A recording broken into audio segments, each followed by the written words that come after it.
Welcome to the Irish Hunting Podcast, bringing you all the best hunting, fishing and field sports from around the country.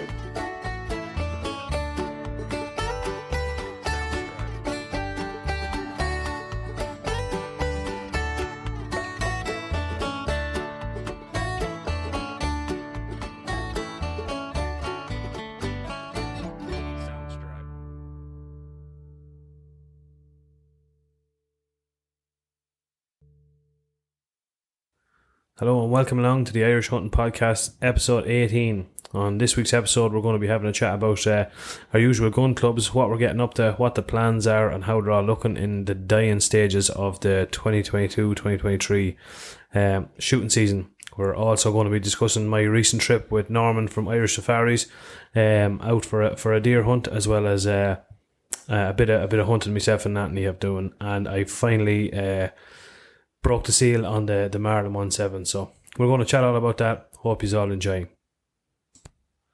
Anthony Grogan, how are you keeping, man? Bernie McGuire, how's things, man? Lad, this audio is coming in loud and clear. This is going to be our best ever. I hope so. Everyone's saying they're absolutely sick of hearing my voice and they want to hear more of yours. So. Look, they won't be long about changing their mind. Can't get it any better than this for you. Yeah. What's been going on? Feck all now, Bernie. Feck all. We're sipping a bit of Napo Castle. From, I think, the Big Smoke. The Big Smoke, yeah. Lovely. So have a little sip of that. It's 12-year-old. My other half got me this for Christmas. That is savage. I knew you'd like that one. Man, that brings the word smooth to a whole new level, doesn't it? I think it's beautiful. As you can see by the half the bottle, it's already gone, but my God, it's lovely. That is absolutely beautiful. Where did she get that? You don't know? I don't know. I'll have to ask her. Yeah, I'll have to ask her. We're running out whiskies to trial, so if there's people out there who want to send us some to sample. Yeah, if you reckon my larder's getting small. If you reckon it's worth a shout, send it over. But it's the tasting note on this one is it's aged in a bourbon oak cask, which you can really get. But it's not overly sweet. No. But that oaky. The taste is fruity, clean and mellow, and I think that describes that just about spot on. Absolutely, the last word, man. Fucking class. If I could hold it. Yeah. Happy fucking days. What's been going on? Very little, as you know, carrying a little bit of an injury, Brenny. So trying to suffer on Thursday. Woke up what I thought was a creak in my neck. It's got progressively worse. So we persevered hunting over the weekend and stuff like that, but I was 40, as you know, and you decided to fuck off away from me there on yourself and Norman on the 20th of January. I swear it was planned. No, actually, where it was. And Norman didn't want to give you a deer. That's why he brought you without me, I think. But no, it's that had a few bit of a celebration with the immediate family, my one and only wife and. Kids, and actually hooked up with Rob on Friday for a jar or two, and he bought me some lovely, as you've probably seen, some lures. Lures, yeah. Come on, Rob. We finally met. It was emotional. Yeah. You had to hold it together looking at that tash. I'll tell you, he's a good looking rooster if he just get rid of that joke off his face. Yeah, rooster, yeah. I told him, Laura, if you're listening to this, it's sabotage. I know what you're doing. You're sabotaging the man. Exactly, yeah. That's dirty tactics. So I did that, and then other than that, now it's all was quiet. How about yourself? What has been going on? Obviously, we had the big day out with Norman. We'll be talking more about that now shortly. What else have I been at? Out with the Marlin. We'll be going into that as well. That was good. I'll tell you the truth. I suppose we'll start off with the Marlin. We went out. I must have been out the past couple of nights, and like a light switch was flicked, man. There was no foxes. And I was talking to a friend down the road as well who does a bit, and I said to him, have you been out lately, or what's been going on? And he says, he says, I've not been out, but no foxes. So I know, the way we've had a couple of days there, kind of milder weather, hadn't seen them. Do you know what I mean? It'd be one thing seeing them and they were too far, or this and that, just hadn't seen them. So I went out pretty much nearly every night this week, and last night I went out and it was cold. Last night was the first proper cold, bit of frost last night.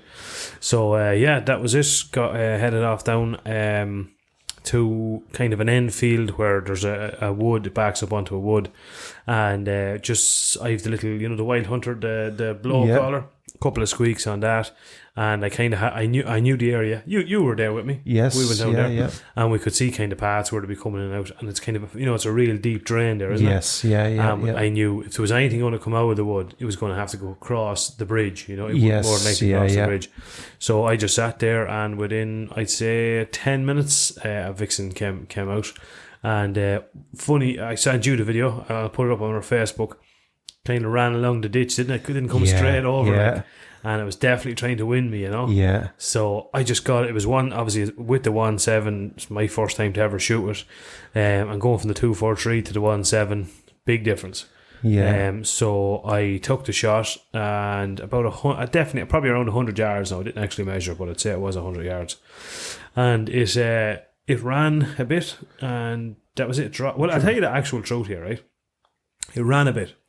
And I actually was convinced I had missed it.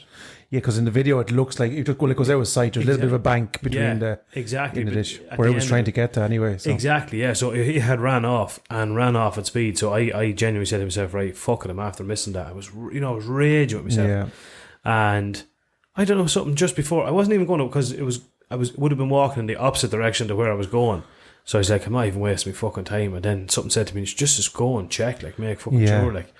And came up over that hill you were talking about, and had the lamb shone, and I was like, I was shocked. I was like, holy shit, there it is. So it didn't go too far. Too far, yeah. What, 20, 30 yards? Yeah, probably not even, I'd say, maybe, yeah. And that was it. So, yeah, so happy days, it worked. But from now on, I will be definitely narrowing the window for headshots only. And that stuff, But look, that's just part and parcel of getting used to going on. Yeah.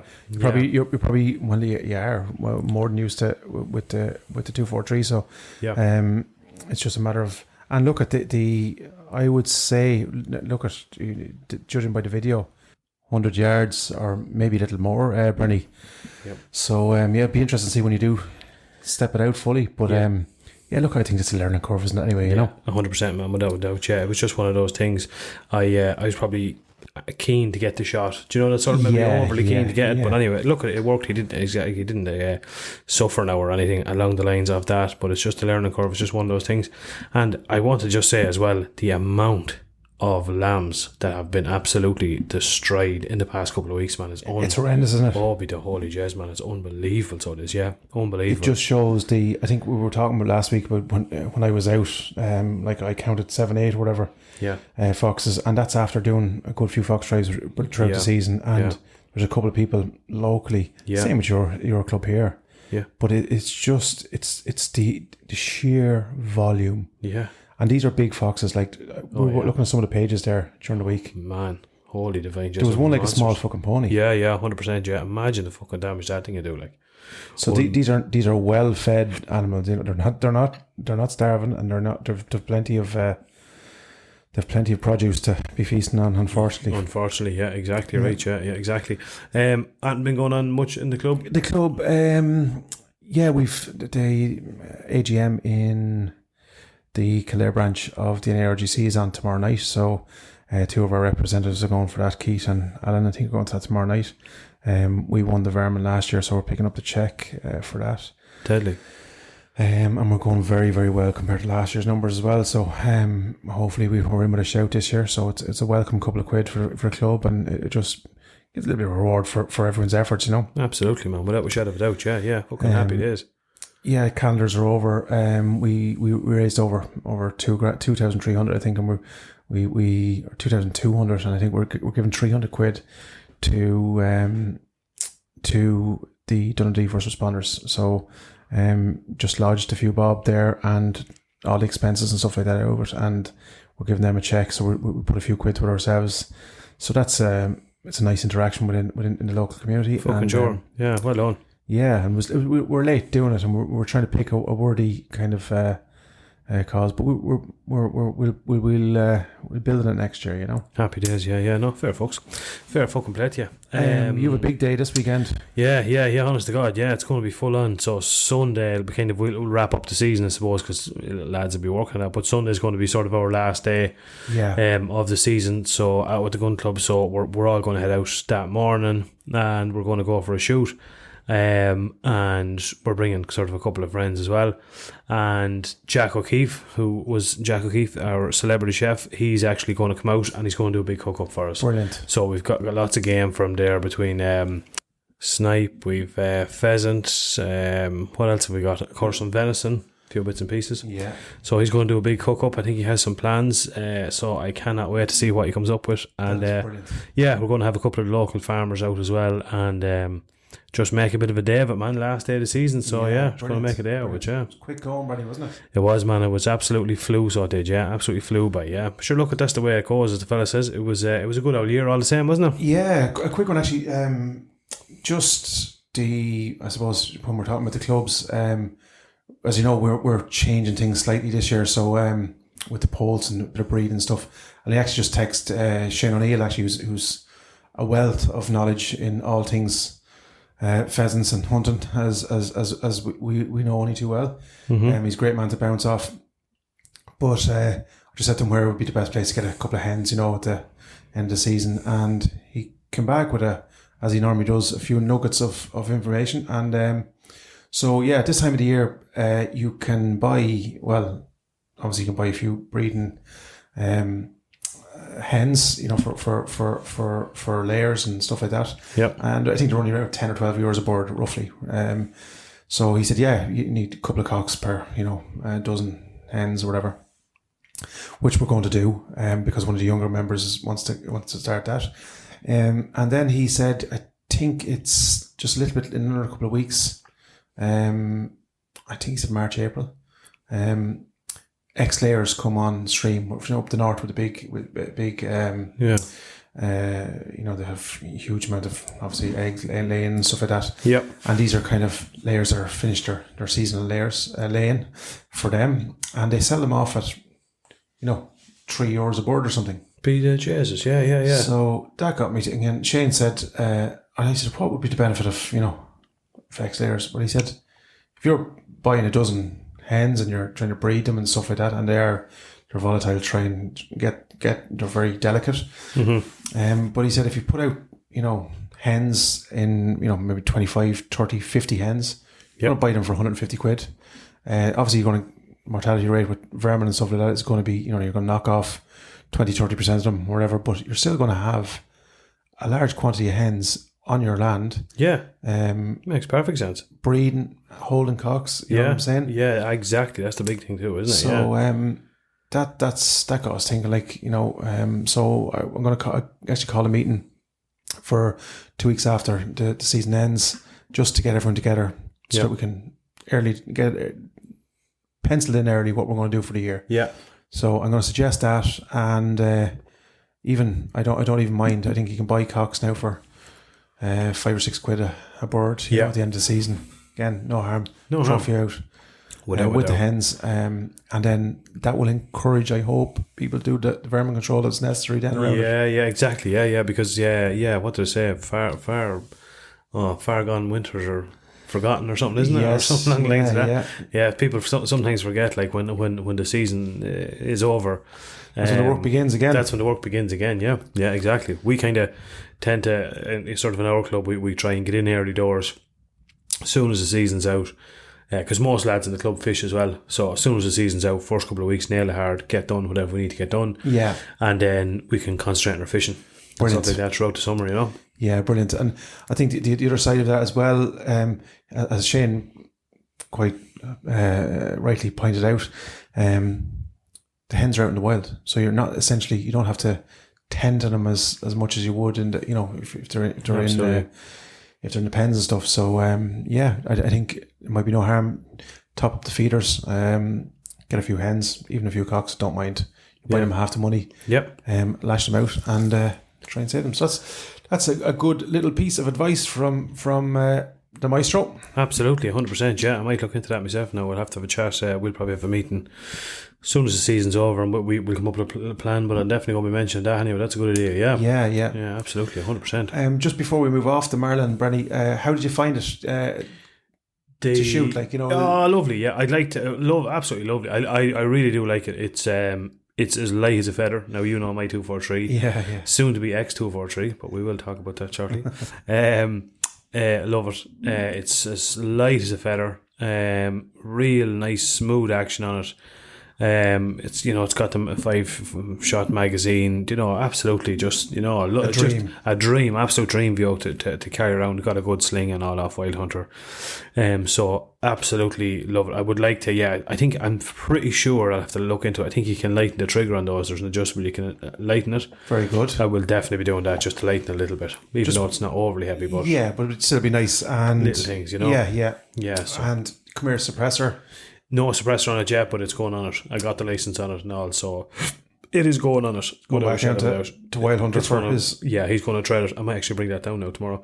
Very I'm going good. down there tomorrow. So, just when you spoke about ammo, a deadly little idea. One of the regular listeners to the podcast sent us in. I don't know where I sent it on to you actually. A guy called Seafin Leather. It's a fantastic little. Goes onto your belt. what is An that? ammo pouch. Oh, deadly! Yeah, Holds about 10 rounds just on your belt. That's deadly, isn't it? Made out of leather. I Holy thought it was shit. cool. That is deadly. Yeah. Yeah, so like I think that's just. I never would have thought of it. But Yeah. because I have, similar to yourself. Have it on the stock. The yeah. stock, but Yeah. it'd be nice. Yeah, clipped on there. Yeah, fucking sure it is. Because isn't it mad the way it's so fucking stupid, but if I'm going on a deer stock, what is that? That stock, the neoprene pad on the stock holds 10 rounds. Yeah, I've never went to a deer stock. No. Ever and shot even more than 3 rounds. yeah. But I always fill that with the 10 rounds and then I always bring like a half a sleeve as well. just in case. Just in fucking case. In some Well, one of magical these days you'll world. need it. Yeah, well, by fuck, I don't know. But I don't know how you bring them all home. But Yes, that's a good. So Seafin Leather. Seafin It's on Leather. Instagram. That's cool. We'll Cool put up idea, a little post of them. yeah. And I just thought it was a cool little. Deadly. I think he makes them to all different size ammo. So they're not jingling around in your pocket. Yeah, and, yeah. Yeah, they're true, nice yeah. and handy to have. Yeah, well, something simple like that. I brought, as I said, I had a magazine full the other night out clamping, and then I brought the box of the 1.7s in the pocket, and the noise of the bastard yokes rattling around will drive you fucking mad. I must have tried about 4 different pockets. Yeah, to split them up. To stop it rattling. But good idea. We'll put And a just post when on we're that talking about leather, Fran the man, has just almost finished designing our custom IHP rifle sling. Deadly. It looks savage. Fairness. It looks deadly. Yeah, absolutely fucking savage. So the 2023 edition. we just need to come up with a competition now for someone to win it. Yeah. That's the next thing. That's Send us in a couple of ideas. Who'd I know the deer season is nearly over. Well, has a couple of weeks left to run, but the pheasant season is nearly over. And but look, it might be something to do with fishing, maybe, or something like that. Exactly. We might change it up a bit. We'll change it up. Get people out of their comfort zone. That's the big thing. Absolutely, Isn't it? absolutely. Yeah, 100%. Yeah. Are we going to talk about Norman? Talk about. Well, we better. Oh man, It's touching the nerve here. But anyway, go on. Another one. I'll be honest with you. You missed out on the best day's shooting I've ever had in my entire life. And in the words of Norman Mavani, one of the top 5 shots he's ever witnessed, and that's saying something, man. Yeah, that's saying something. I actually fucking cannot believe that. But anyway, yeah, it was. I believe it. You pulled the trigger, buddy. Yeah, honest to fuck, yeah. So I suppose we will start from the start. Was last Friday. So I left here around. I think I left here at about 20 past 5 in the morning. Roads were like fucking glass, and I headed over and I met Norman in the village of Hackettstown, and we. Of course, that was our first time to properly meet. We've been chatting and stuff for a while and that. So had a bit of a chat, and loaded up guns, gear, the whole job lot. And then we decided we headed out to an area about 15 minutes, kind of from Hackettstown, and headed up anyway. And it was kind of dark, so we were we were confident we'd see some deer there, but you never really know. It's pitch black fucking dark, of course. So we made our way up now. Good hike, a good hike, a good pair of legs on you, especially carrying my 243, be the holy fuck. But so we headed up anyway, and everything was going well. It was starting to get bright. We saw some deer as it started to get bright. We were on the binoculars getting the first light in, and we saw kind of groups of deer, but they were 2 kilometers away, genuinely, it was, they were miles off. So got into position, seen a small group there. There was a nice hind in it, and there was a whopper of a stag in it. So we were kind of got as close as we could to them, and we'd gain 10 yards, they'd kind of push 10 yards. This kind of crack was going on the whole time. So got ourselves into position. Norman says, look, this is probably as close as you're going to get. How comfortable are you? And I says, I'm as comfortable as it's going to get. Sitting on a nail mattress. Honest to God. And the shot was taken from the ground. And like I don't even have a bipod on my gun. So I got myself nestled up on some header, and my heart was absolutely beating out my chest, and I was looking down through me scope and dialed it in, and we had taken a measurement on it with Norman has a pair of rangefinder binoculars, absolutely Zeiss, so it's absolutely beautiful, 405 metres. So I was just there, oh holy mother divine fuck. Now I have to stress, ideal conditions for, like, you could have taken a shot at 1,000 yards. It was so safe and calm, and everything was going right. So I was there, sweet mother of jazz. So the heart beating to the heart beating out my fucking chest. So I straight away got on the fucking the turret on the rifle and banged it up to 25 times magnification to try and bring the deer as close as I could. Dial him in, and I think I had to turn it up six notches on the up and down. I don't ask, I'm not a guru on scopes to allow for that, because I had it 3 was at 200 yards. I had it 0 at that, Yeah. So brought it in anyway, calmed down the nerves, got the breathing right, and it was just like, one of those rare occasions when everything just comes right. Everything just comes right, like.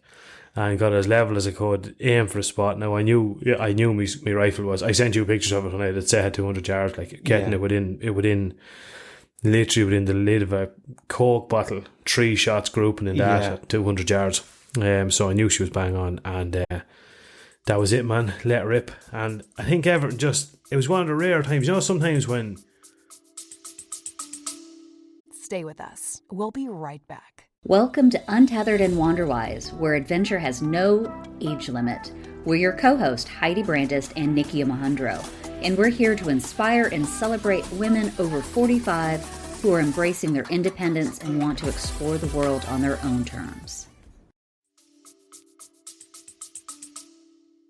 Sometimes when you take a shot and with the bit of recoil and stuff, you kind of fumble and you're you're straight away, what happened? What happened? Did he fall, or did she fall? Exactly, did she run away? Or did she run away? So I was looking to say, had me nice on the hind. The stag was off out to the right, left hand side of it. Happy days. Took the shot, and like I say, as I was looking through the scope, dropped. Literally all I could see. I've shot them where I'd say, they dropped on the spot. They might stumble forward. It never put one foot in front of the other. Yeah. It just completely heeled over. And that was it. Job was done. And I think we worked out 405 metres, which was 440 something yards, I think, that's a phenomenal shot. Right? Yeah. It was like... would you say from start to finish, it was one of them days where everything went right? The morning, the company, you couldn't have got a better man at your side. No, without a shadow of a doubt. That makes a difference too. Somebody to make you feel comfortable taking a shot. 100%, without a shadow of a doubt. Especially, I know I'm speaking from my perspective anyway. When you're shooting on somebody else's ground that you're not necessarily plays in your mind. It does, absolutely. You don't want to fuck it up. No better man to put you at ease as well. 100%. Without a doubt. So it was just one of those things, man. I was like.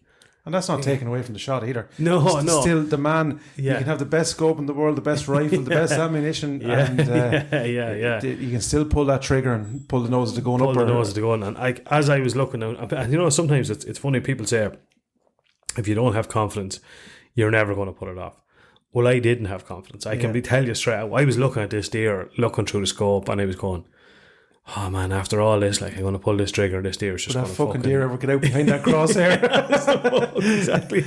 I just like, he's just going to run off and then we're fucked, But it all worked. Good size hind. So we, even like at that, from where we shot her to get up to her, like, it was a bit of a hike, like, you know what I mean? It was fairly fucking straight up. When you actually said to me in the thing, Jenny was behind the crosshair. I think all hunters can attest to that. It's like as if especially when you're on an animal that you know is going to be a fine, you know, and that was a super shot, like, you know what I mean? The fucking thing nearly starts to get smaller, doesn't it? Doesn't it? Yeah, and the crosshair, when you don't need it gets bigger. It gets bigger. So it's fucking, it's a weird trick the mind plays on you. Man, without a shadow of a doubt. And it was just, I think definitely what I just calmed myself down. Like I just 100% was just laying there and just calm myself. It's one of those things. I think sometimes you think I won't be usually a really calm kind of person. Well, you know what I mean? You'd overthink stuff, but I just said to myself, right, just relax now. Was the time. This is all you have to do now is just get this right and just pull the trigger. Squeeze the trigger, yeah. Squeeze the trigger, and I just got me breathing right. Held everything grand. Just a nice slow breath out and bang. That was it. It just worked perfect. And do you know as well, Bernie, what feeds into that? I think, you know, we've been doing a good bit of fox shooting lately. Yeah. As you've done a lot more of it than I have, but I think that helps. Yeah. Do you know what I mean? Because that you're especially with fox and stuff, you're there's never really a comfortable shot. The fucker's always moving. Yeah, that's the truth. Yeah, exactly. So you're always under pressure to take a shot. Exactly. Whereas a deer could be if it doesn't have any reason. To be unawares, it'll just be grazing away there. So it helps. It helps. Definitely, it does. Yeah. So I often think that, and I've thought about this ever since. Like, obviously, I didn't get to see the shot, you know, and this is.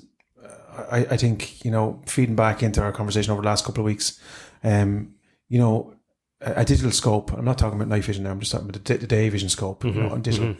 It would be fantastic to be able to record that. Like, yeah, it would, of course. Yeah, I know, of course. Even the ones that don't go, you know what I mean, as we do with foxing. Like I sent you one only last week where I was full sure I was clipping, and now he skipped, but I was obviously underneath him. But you know what you've done wrong. You know, like, and you can correct it. And that's the best thing. If someone says to me, "What's the advantage of a digital scope?"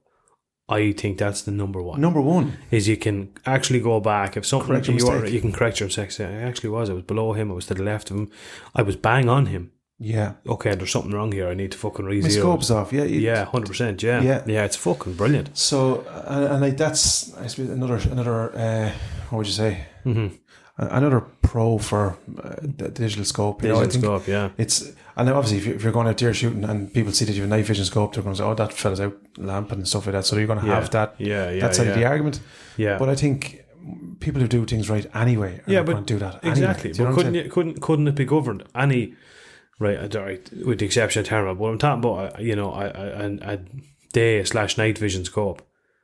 So if they're out shooting, so long as they don't have on their possession the infrared torch, then it's just a scope that you can record on. Yeah. Do you know what I mean? There's no fucking... And that eliminates it. Yeah. So if you're out deer shooting and you've no infrared or no torch, grand.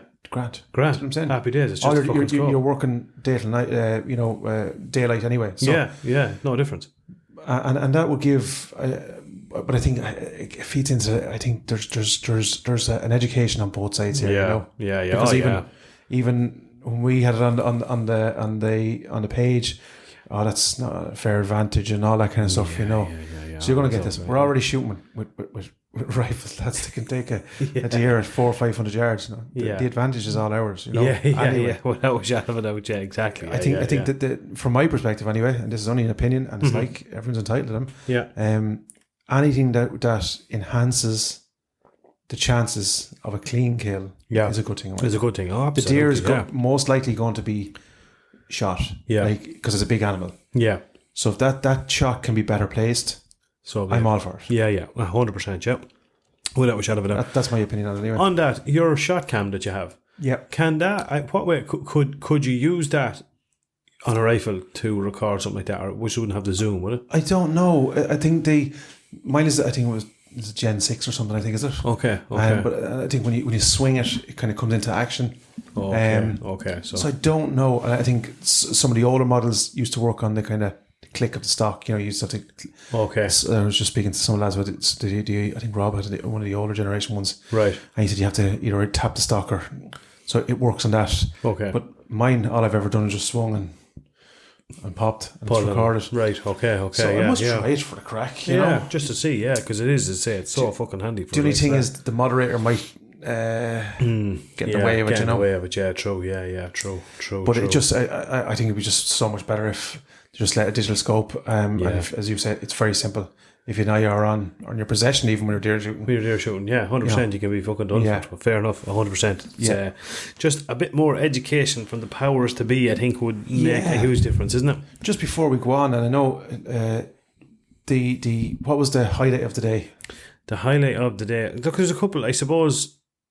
Look, the highlight of the day was probably the shot, I suppose. Yeah. Really, no, I'm not gonna like. No, absolutely. You know, own the fucking thing. It's yours, man. Yeah, like even like the hind. I obviously it's you know it wasn't a stag. Obviously, you're not allowed to shoot stags now this time of year, but I decided I would, and we'll talk more about it in a minute, but I wanted to get the hide. I wanted to get it properly tanned and stuff because it is just something that I could keep as a memory. Because I might never ever get to, to experience that kind of a shot again. You know, it was just one of those things. So the scenery was absolutely. The morning was beautiful. The morning was absolutely beautiful, and the scenery, man. We're I know we keep saying it, but like we're unbelievably lucky to have this scenery at our doorstep. Like, it's fucking absolutely. I was up there, man, and it was absolutely beautiful. You know, people ticked every box. You ticked every box. You know, you think of the Highlands in Scotland, like we fucking have any amount of them here. Yeah, we've any fucking amount of them here. You know, so the scenery, obviously, a great day with Norman, and it was just fantastic. And then of course we've a freezer full of meat now as well, which is just great. You know, brilliant. Yeah, absolutely brilliant. And that's the most important. You know, without a shadow of a doubt. Yeah, it was brilliant. Funny thing, you know, just when we were talking about that there, I was in with a physio yesterday. Fantastic woman, Fanula, in Kilcock there, you know, and she's working wonders on my shoulder at the minute. But the other side of it, I was saying to her, she had things all up about, you know, recycling and reducing waste, and I knew she was kind of into that element anyway, you know, as we both are as well. Yeah. But I kind of just, you know, prodded a question at her, you know, and I said, I see you're into recycling. I said, I'm trying, you know, and I said, do you eat meat? She said, no, I'm actually vegetarian. She said, not by you know, that I don't like meat. She said, if there was nothing else here, I'd eat meat. She said, it's just that I'm trying to undo the damage done by others. And I said, interesting. I said, can you elaborate a bit more? She said, like, you know, obviously we're eating far too much meat, and, you know, it's that damage on the environment and so on. And so I asked, I said, look, I told her we host a podcast, and I said we talked, which we did a couple of weeks back, about the waste and stuff like that, you know, and we shot a deer, you know, when we do, you know, we're a couple of miles from our home, we'll bring it home. It has, what would you say? I would say it's carbon neutral, you know. Yeah. You know what I mean? You butcher it yourself, your freezer. Yeah. So it's as economical or as efficient as possible. Yeah. And she, oh no, I'm not. That's why I'm not talking about that. Like, you know what I mean? She's talking about the commercial farm and stuff. And we got into a great discussion, and it wasn't by any means. And she listened to my point, and I listened to hers. And basically, we kind of came to common ground. You know, that both ends of the spectrum. Intensive farming is as damaging as intensive crop farming. Yeah. Like that, you know. Absolutely. Both ends of the spectrum, you know. Yeah. And somewhere in the middle is where it lies, you know. Mm. But she told me about a food network that's operating. I think there's actually a store in Trim. It's predominantly, I think, a vegan or a vegetarian, but it's like you go in and you just get your tub of seeds or your tub of spices. Okay, right. You can buy them for half the money, and I get the name off her correctly because she's going to send me some more information. But there's an open network where they've set up, basically it's like an online portal for people. So say you're growing tomatoes and you have an abundance of tomatoes. Yeah. You can put it up on, like, I have abundance of tomatoes. I want 20 quid here for X amount of kilos of tomatoes, whatever, and people can buy them off you. At that price, and then they can put up there. So it's an open network. That's fucking deadly. It's about working in the community. You don't have to travel. That's fucking deadly, though, isn't it? That's a great idea. And they also they're trying to set up one in every kind of town so that there's minimal travelling. So people in Kilcock are buying off people in Kilcock. And if there's inter community collection points then. So say there's one in Kilcock and one in Naas. Well, then one car would drive from Naas and drop all the abundance. Say there's a big order. Yeah. They'll say like at 12 o'clock we'll be dropping off stuff in Kilcock, so you don't have to wait around it like in a market kind of situation. Yeah. They'll have a collection point, and people will pay before it, and one person will drop all the. That's some job, isn't it? Holy shit! But she said to me about the deer, it'd be fantastic. Like, if you had an abundance of deer, and this is the what we don't, I suppose, as hunters, understand is a lot of people do not understand the amount. I was trying to explain to her, and she said, "Where do you shoot deer?" And I said, "Not too far from here, like." Yeah. And she said, "What? But there can't be many deer there." I said, "There is, yeah." Now, as any hunter, they won't tell you that. No. Do you know what I mean? They're honey won't pot, exactly give you a fucking pin drop. Yeah. But I said, I'll put it this way: if you go to Wicklow, I said, there's more deer up there than is sustainable. Yeah, Absolutely, yeah. And she said, really now? There can't be that many, Yeah, I just didn't know. And I said, I'd bring you and I'll show you. Like, and she, I'd love to do it. I'd love to go along. But we got on it very deep, and she was saying, like, your connection with the food. And I said, and I've said this to you, like I remember when I shot my first deer, I got emotional, Yeah. Because, I'm thankful. I'm by no means jumping on my skin. Yeah, no. It's a 100%.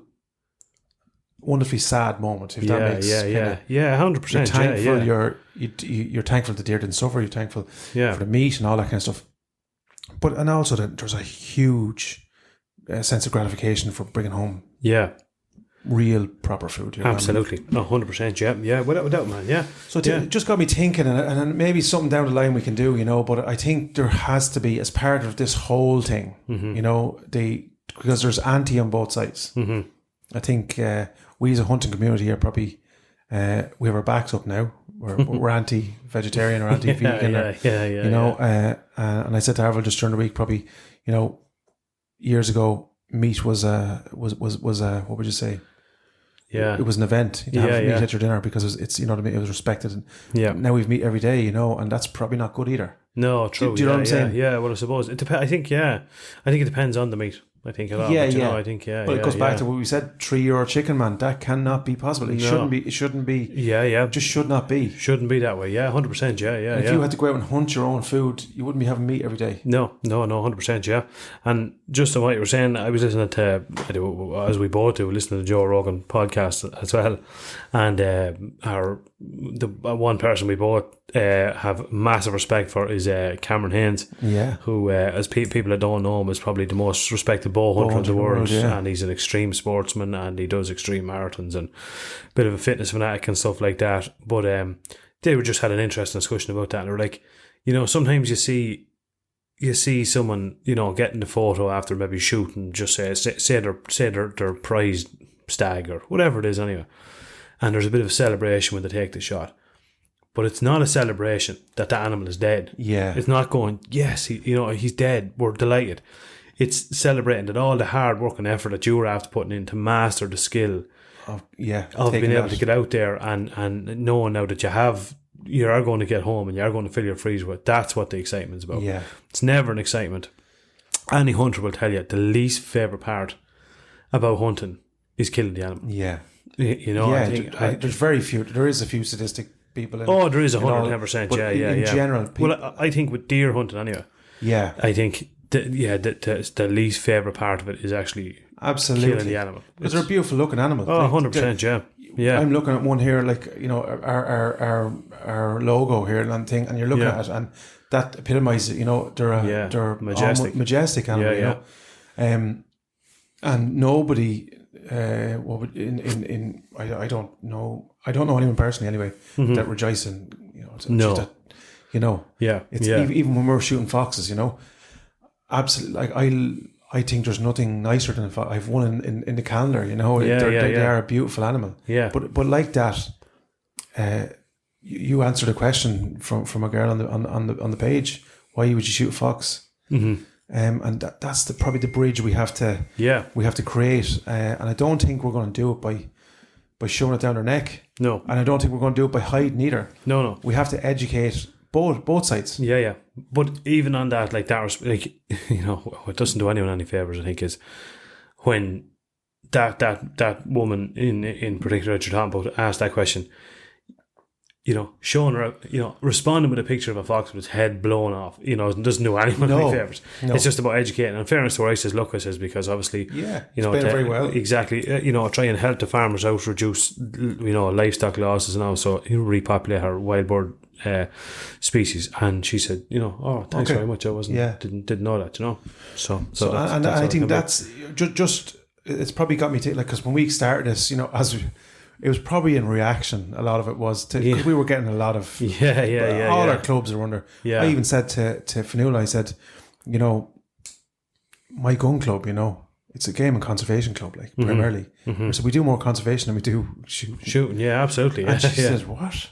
Didn't know that. Like, I said, that's what we spoke about with Park Green. We're doing the gun clubs all over the country are doing all this work, and they're not getting accredited for it because people don't know. They're just doing it's all going on behind the scenes, Yeah, and even I think wildlife, bird watching, like we need to be sitting down more and saying, right, guys, there's control, isn't it? Like an abundance of one thing. Yeah. No matter what it isn't good. No, 100%. Do you know what I mean? We need to understand that. We need to respect it, and we need to get people on board.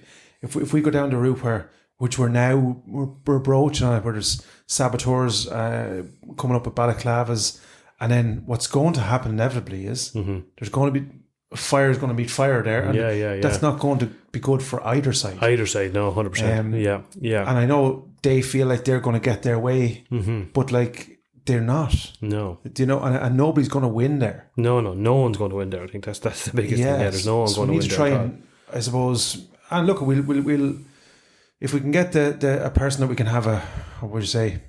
I know I'm catching you off guard here with this, but it's just something I've been dreaming about. But from the vegan or vegetarian community, that would be interesting. Saying like sitting down and having not a debate, because I'm not interested in I know the pros and cons of conservation and wildlife protection and vermin control.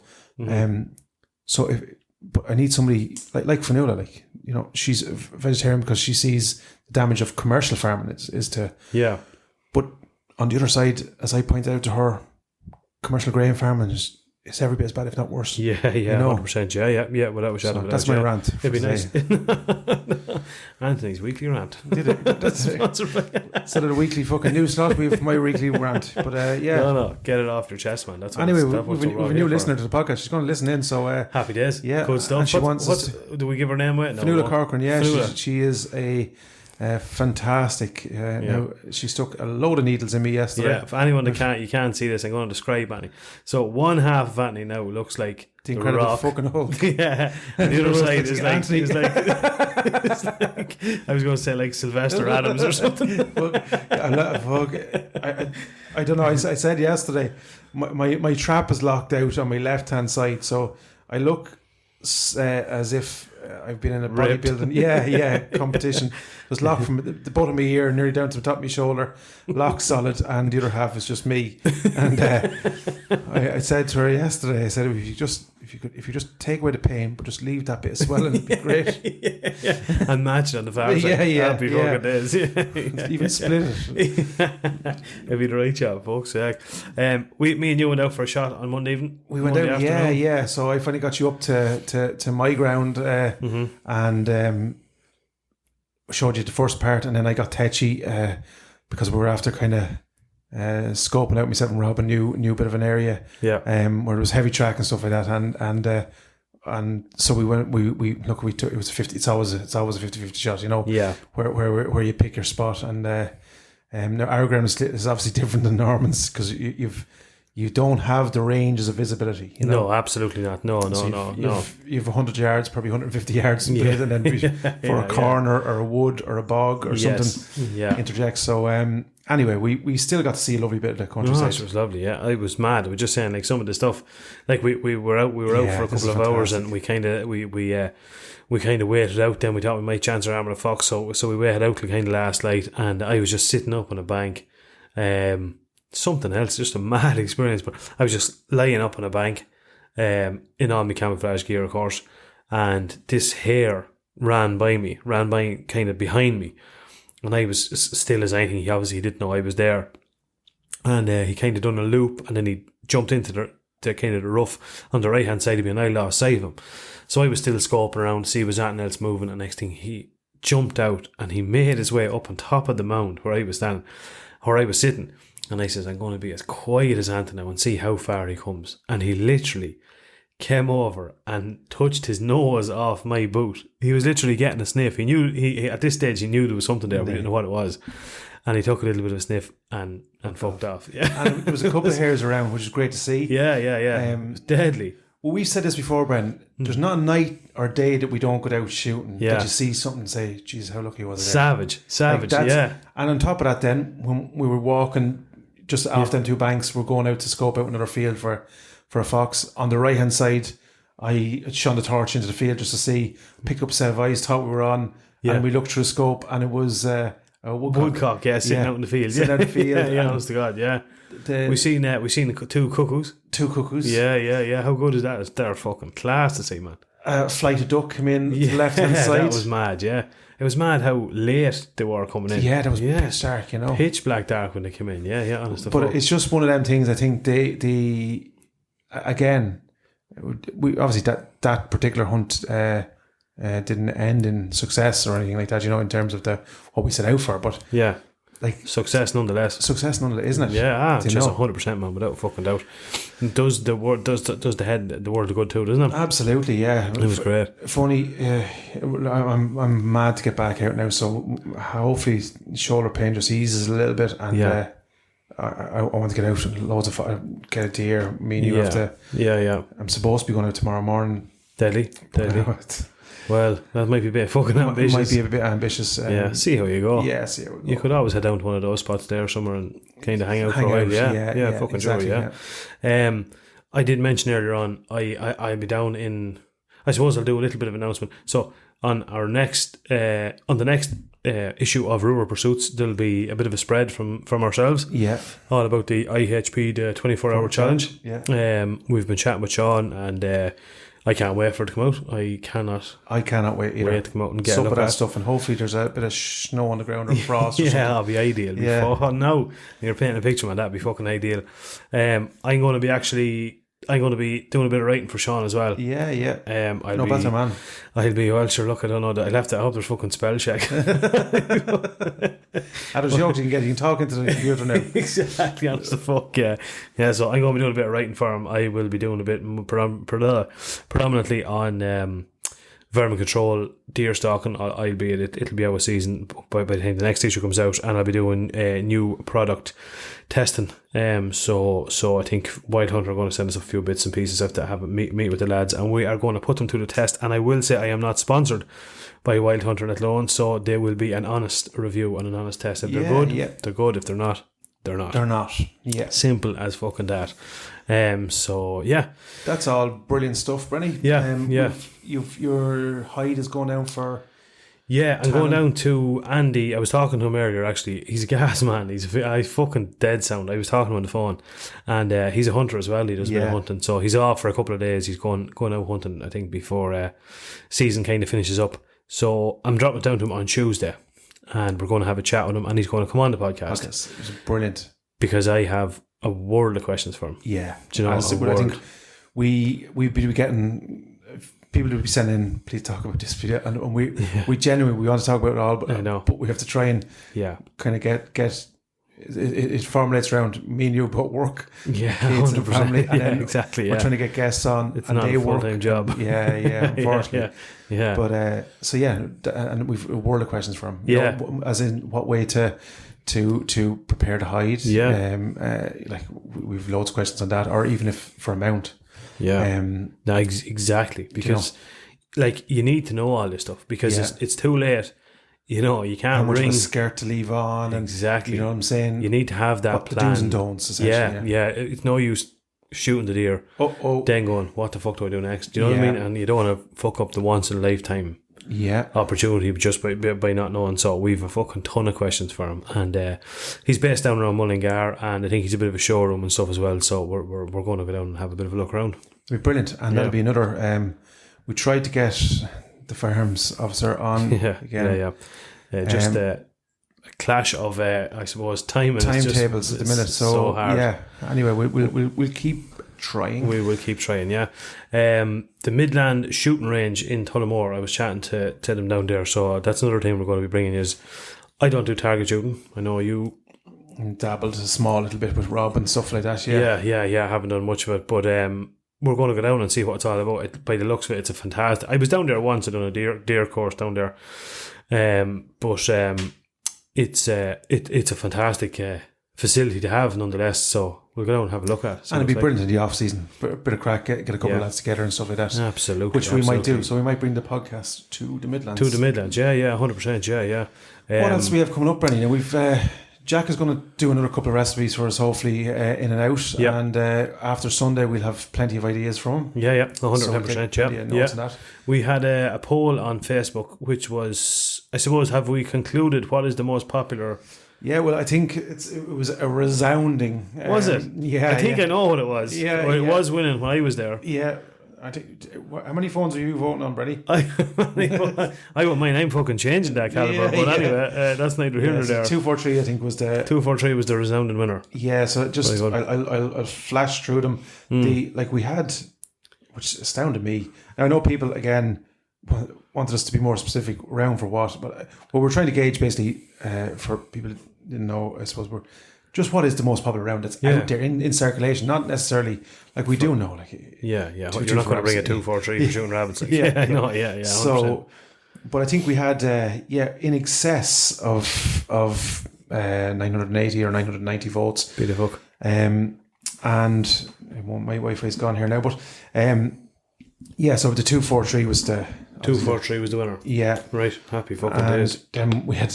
I started off with 5 or 6 calibers. In my mind, I was keeping it the most popular. Yeah. Most popular ones here. Yeah. And then you forget there's a lot of people. Jesus Christ almighty, I learned more about rounds. 204s and fucking 30-06s and the Lord Mother the Christ, yeah. And a good few lads on about the 1.7. Yeah. Good few boys on about the 1.7. Which was surprising. And that's probably the whole thinking behind the fucking poll was to try and...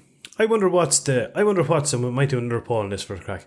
What's the most popular fox round? Yes. I'm going to take a guess. 223. Yeah. That's what I'm thinking. That's what I'm guessing. I'd say so. I say you're right. Yeah. But like what you said, the 1.7 surprised me. Yeah. The amount it was out there. Honest to fuck, yeah. I couldn't fucking believe it. And I'm impressed with that 1.7. I'm not just the Marlin, although I am very impressed with the Marlin. But the 1.7 itself, it packs a fair punch. I am very, very happy. Delighted with it. Yeah, 100% I am. So what would you say? Bang for buck.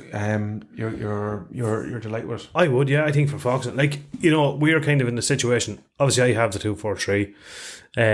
You can use that for foxes, absolutely, 100% you can. But it's kind of, I suppose, a little bit of overkill. It's heavy. I wanted to put. Didn't want to be swapping scopes. Do you know what I mean, for foxing and then for deer? So I just says I just buy a 1.7 for my rabbits and foxes, and that was the first one I say I got a shot at with the 1.7, and but just it worked absolutely perfect. Yeah, I was delighted with no verse. And that's like for.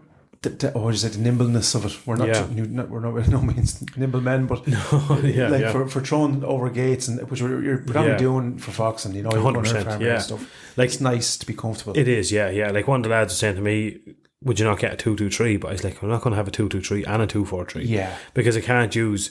If I was going 223, I just use the 243.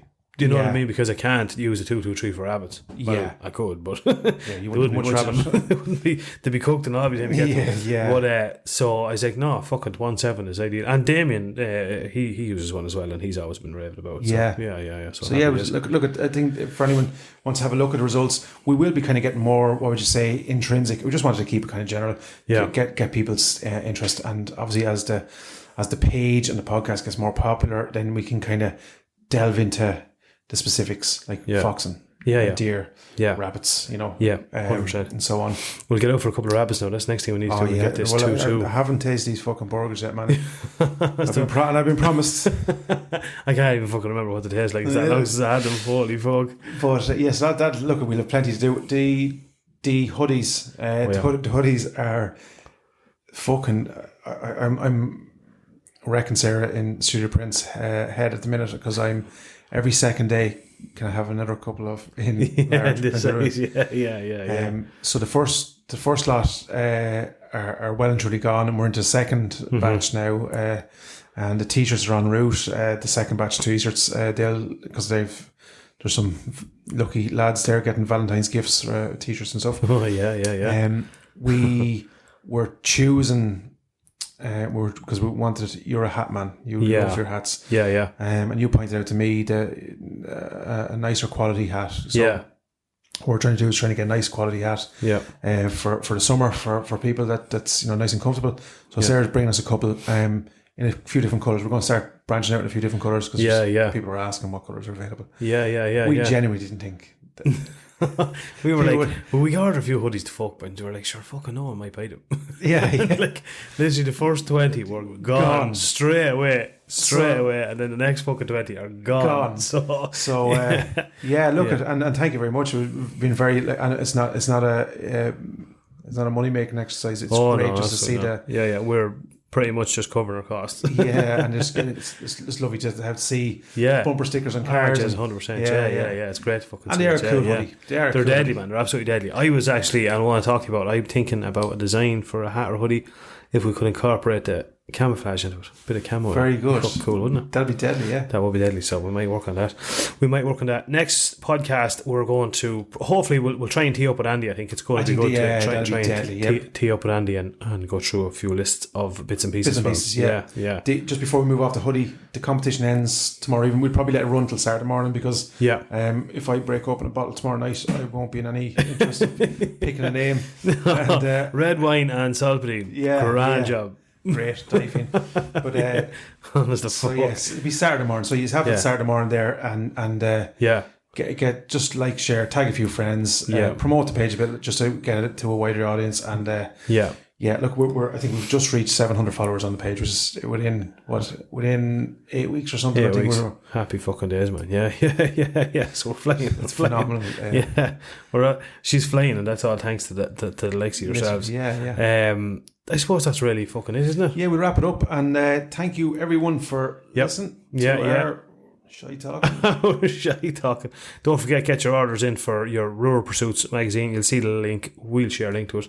You'll see the link all over Facebook, Rural Pursuits magazine. You'll get it there, and it's going to be available in a lot of gun shops. I think most of them. Any gun shop that's worth its talking is like we said it before. It's essentially a book. It's it's not like a fucking glossy magazine now. 12-page magazine of a million different binoculars that you could buy for. There's a couple. There's for an avid reader. There's well and truly well over an hour's reading. Jeez, there is for sure. You know what I'm saying? Like, 100%. Sit down, covered. You get an hour and a half. Consistent reading and engaging reading. I think. Absolutely, without a shadow of a doubt, for the price of a pint. And it's about to get better with Brendan Maguire. Oh, Jesus Christ. This should be good. Now to have to fucking listen to you in the book as well, already. There's just no getting away from this fucker whatsoever. Yeah, not a fucking bit of it. We need to get out as well and do another fucking night's lamp and bring out the Pulsar and bring out the ATN, and you can make up your own mind then after that. Yeah, well, my mind is, and it's getting... because, as you know, I was in the market whether I go ATN or Pulsar. My mind is well and truly made up. We're going to discuss that in the next one. I put up a couple of videos there. I'm getting it dialed in. Absolutely. Sniper Hog. I was waiting on my fucking new head torch and stuff, and the beautiful people in UPS have slapped a lovely €51 fucking. What? Yeah, there's a 13 or 15 euro brokerage fee. And a 31 tax fee. What the fuck, man? But I've heard about them before, and I'm almost sure UPS are renowned for it, high charges and stuff like that. So I'll be sending them a lovely email tomorrow. Holy shit. And I'll be letting them know that we'll be fucking letting people know of the... That is fucking crazy. I got something. What did I get? I got something... The fuck did I get? Was it something over the Christmas or something? And it was... The price of it was I can't remember. Was it maybe just say it was €50, and I had to pay a customs fee, but it was only about €2.50 or something. It wasn't much, like. Yeah. This is €51. It breaks down. I'm going to put up on the page for people to comment on, because Oh, Jesus it was broke into two parts. It was 31 quid in VAT or charges or some EU charges or something, which I think was a little bit excessive anyway. Yeah. And then €15 for brokerage fees. What in the name of divine? I didn't fucking employ a broker. No. Oh, boys, fuck that. But I want me fucking torch because I want to go lamping. Yeah. So fucking sure, I've paid it, but I'm gonna fucking query it. Yeah. 100%. Yeah. Holy Jesus Christ! Because you can't. You couldn't even send him an email. Contact us, and the only way you can contact him is to ring it, and he gets some stupid playback fucking voice thing, leaves you hanging, and then or else you talk to a fucking robot. Oh, for the love of Jesus! Yeah. I'll give you an interesting one today before we go. I got a phone call from the insurance. My insurance was up for renewal on a Jeep, and the company that I had it insured with plagued me. I was sick of fucking getting phone calls off them. None fucking stop. Ringing me. I didn't answer the fucking phone because I got a renewal I knew it was fucking way cheaper. And this fella rang me today. Now this goes to fucking show you. It's and he says, oh yeah, about your renewal for your Jeep. And I says, oh yeah. And he says, I said, you sent me a letter. It's €598 you're having it. Yeah. I said, sure, it was under €400 last year. Yeah. I said, what the fuck's that? Why is it gone up €200 like? And I don't really know now why that is. It could be just with levies and all this fucking bullshit. And he says, oh well. I said, no. I says, I can get it for under €300 like. And he says, oh well. If you're getting it for under €300, I know who you're getting it with, and when it comes to actually insuring it, they won't be able to insure it because there'll be something wrong with the no claim. Oh, this crack like. And I was just there. I says to him, I says, lad, right, whatever. I says, look, sure there is, I'll get back to you. Yeah, I said, if there's an issue, sure, I'll get back to you. I says, well, I says, genuinely, I says, it was just under €300 like. And he says, oh no, well that won't work. Boom, hung up the fucking phone on me. Good man. I swear to fuck, lad. I was just there. It was like getting off the phone with a fucking jealous ex-girlfriend or something. I was like, what the fuck? Do you know, this is probably one of the bigger insurance companies out there, you know? Who was it, Brenny? Should we do it? Well, it was true. I don't know who was it, Zurich or something. It was true insure. Yeah. Literally, he just fucking hung up the fucking phone. Oh, well, that won't fucking work. Boom, hung up the fucking phone on me. I was there for the love of fuck, man. That is Catholic. Isn't that brutal? Isn't the fucking absolutely fucking cat? Couldn't believe it. So pay me the extra 200 quid or I'll get tickets. Yeah, exactly. Either pay me or you're only a prick if you don't. Yeah. I was like, for fuck's sake, holy Jesus. So shop around. Yeah, exactly, man. Went out there, yeah. Shit, yeah, man. That's it. We'll wrap it up, and hopefully you'll be in better nick next time we see you. Better be. Yeah. Over and out. Over and out. Take her handy. Good luck.